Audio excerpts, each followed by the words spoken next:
For today's video, bibigyan ko lang kayo ng update about dito sa ating mini farm.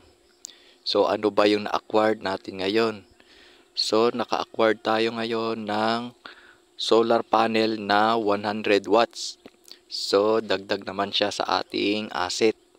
For today's tips and tricks natin guys ay about sa fruit feed. So gaano ba ka-powerful ang fruit feed sa ating farm? So ano ba yung pwede nating gawin sa fruit feed?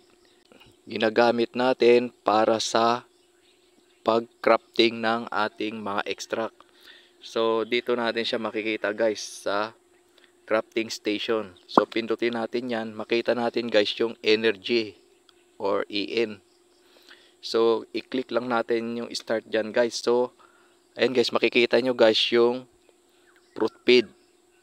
Tapos sa select one, makikita nyo guys yung mga pro extract. So mamimili kayo dyan guys kung egg or milk.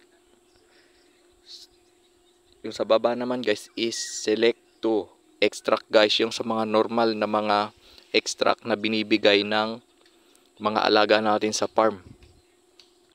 So yung mag-craft natin dyan is magpuproduce ng energy. So ang kailangan natin dyan guys is minimum of 10 fruit feed. Saan pa ba guys ginagamit yung fruit feed?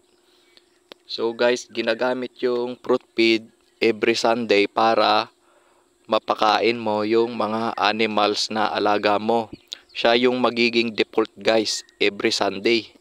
So kung ang mga alaga mo ay nagko-consume ng corn or ng carrot, pag Sunday is fruit feed ang ipapakain mo guys. Di bali guys na pumalya ka sa weekdays, Monday to Saturday, na magpakain ng corn feed. Wag lang sa Sunday na fruit feed ang gamit kasi mababawasan ng 10% ang health ng mga animals na alaga mo. So guys, sa market naman mapapansin nyo na maganda yung price ng fruit feed. Kasi nga dahil napaka-useful niya. So salamat kayo sa inyong panonood. Sana nakatulong ang video na ito.